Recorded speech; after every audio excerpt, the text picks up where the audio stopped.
So, round 5 at the Ashland Open, I played Battistella. He's an expert. I had white. I was already in first place by this point, so he's just going to see if he can spoil my score, gain rating points from him. And I mean, we played many games together, at least 100. And so here we go. E4. I've been doing this little tournament. E6, French defense. We played a lot of D4. But I decided to play Fisher's line D3. I know this pretty well, mainly because I've got beaten by it when I played French myself. So I know a lot about it. So I was very familiar with the positions that arise. So I reinforce E4. So basically, White's going to play is intending to play a King's Indian type structure, but with the white side. So I'm just developing, getting my knights out. Okay, now he was knight c6, which is he's basically saying he's gonna take my pawn and e5, bishop c5, and it's a pretty reasonable position for black. I think it's at least a quality. And then if he does that, g3 doesn't really help me that much because the bishop just attacks my own pawn, so it doesn't really help me. Plus, when I do c3, which I kind of need to cover d4, then d3 is weakened because my bishop's here. I said, you know what? Instead of playing a normal King's Indian attack position, because he did knight c6, I'm going to play c3 instead. So now, if he plays e5, we're playing a reverse Philidor, except I have a lot extra moves, actually. I have 2 extra moves, even. So I'm very familiar with the black side of the Philidor, so I was fine with that. So he's going to keep it in French proper still, and he's going to castle early, and I said, well, castling looks good to me too. So he castles, I castle. B6, okay. And here I said, wait a minute. If I do e5, he's going to attack it for sure with knight d7. But I said, wait a minute, I have a, and then he'll probably do f6. Which is a good counter strike. But I have a way to deal with that. So he goes here, I defend. I knew this is all coming. And the key move is here, queen a4. My point is, if he goes here to defend, I go bishop b5. And you can't just like move the knight here or something because I'm attacking d7 too, see? So he has to do either this, or he has to do this. And either way, now e5 is no longer threatened. I can just go like Ricky 1, and if he does a6, I don't care, bishop 1, and if he attacks me, b5, queen c2, and I'm fine. And so then my e5 pawn is just fine. So queen a4 is a key move to mess up his strategy. This is what got me a small advantage. He probably should do this and just go back, but he actually played knight here. So and so here, the thing is, I don't want him doing f5. I think it's what black wants in a closed position. So I want to take now before he could push past. Open some lines. Okay, 1. He can do e5, but white's better developed than black, so white's well prepared for that kind of line opening. This is a little passive. I was happy to see it, actually. Now, it should be noted I can't take the pawn right now because he has this trick. The knight attacks the rook and queen, and the bishop attacks the rook. Obviously, I have to, I can take the knight, sure, but he takes the rook, and I'd win the exchange. So that's a blunder if I take it. However, now that I played this move, my threat is queen here, threatening h7. Then I can take it because now he has no trick. So that's my threat. So he plays g6, which stops the threat, but it does weaken his king side somewhat. So I go here just so I can. Now this is a real threat. He defends the queen. That's probably a good move actually, because then that stops any sacrifices on g6. I said, okay, fine, no problem. So I go here, going here if need be, or maybe here depending on the situation. But the real thing is I can move him out, move the bishop out, and connect my rooks. Here, I think he makes an inaccuracy here. He plays queen f7. This is almost certainly an inaccuracy. He should probably do... Oh shoot, he needs to get developed. He needs to do like here, I think, and just go knight c6 or something. He needs to get pieces up.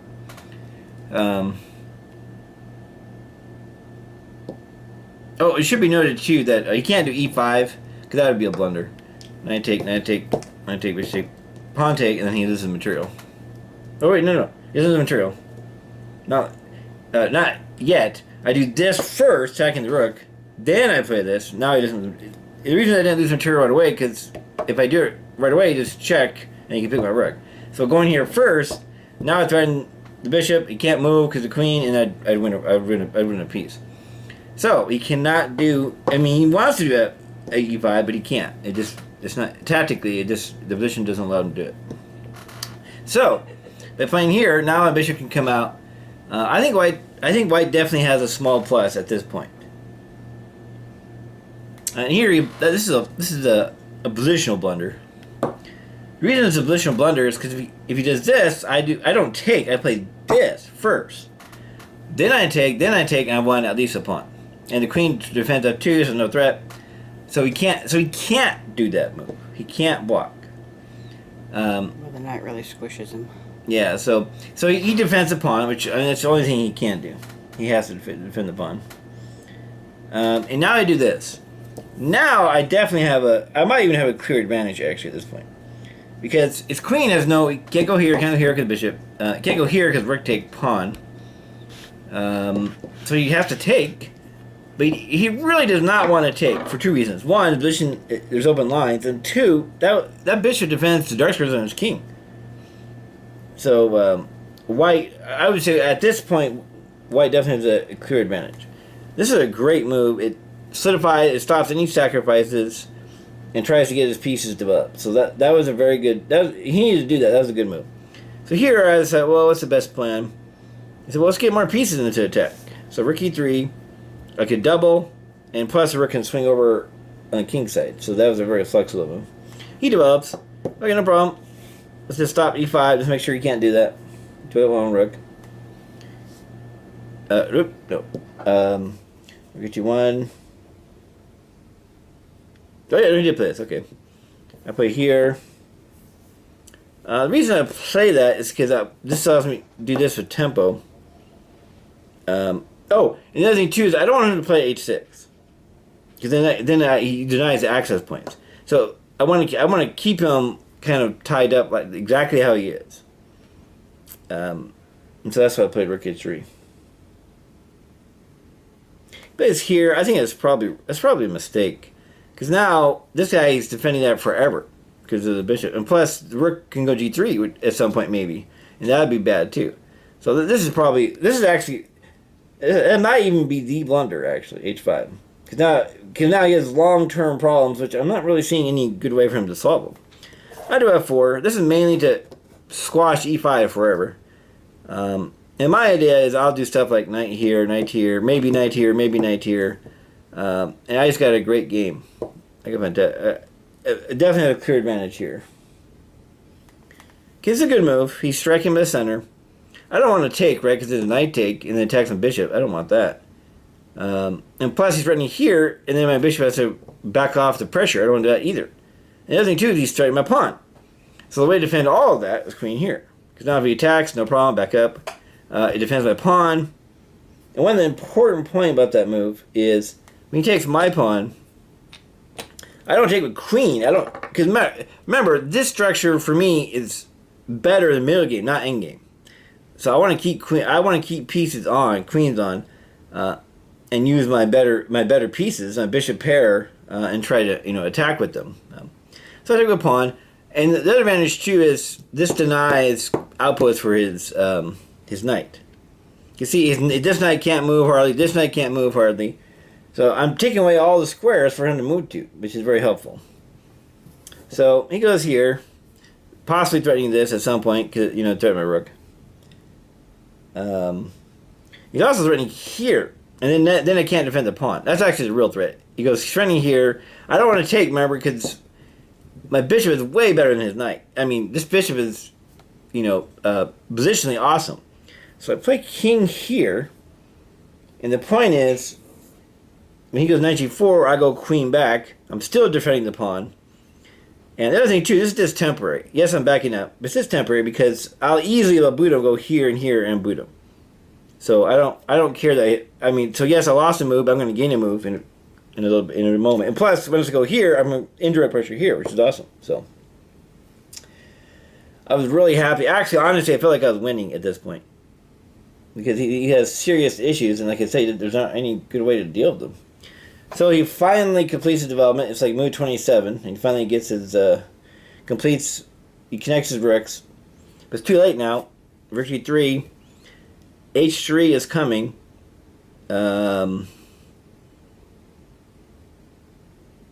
win, but it's definitely huge. Yeah, it's huge. It's really bad because I'm threatening here, and then I just go here, and then the pressure on G6 is dead. Is dead. He'd have to go like Ricky 7, but G8. I mean, he's in a terrible bind, and I can go here too. Actually, I can go there, or there. So, so white is a massive position here, and you have to understand both of us are using a lot of our time in this game. Well, actually, I'm not using that much time. This is very easy for me to play. This whole opening is easy for me to play, so I'm playing it pretty fast. But here he's using a lot of time because it's a hard position, and he makes and it's action chess, so which means 30 minutes, which means he doesn't have a lot of time, and he kind of hastily plays this because this bishop's annoying him. However, that's a losing move. Now he's just dead. So I of course attack the knight. He can't go here, can't go here, can't go here, can't here. All these squares are covered. So the only choice are here or here, but it doesn't matter which way he goes. He goes here. I snap the knight, and he realizes it's all over. The value's hanging. Because not only I take a knight, and you can't just go like take back, because check wins his queen for a rook. Oh, and I win a pawn too to boot. And in this position, there's no way to recover. So so actually, after bishop take knight, he resigned. Because there's no way to resist. And that was the end of the game.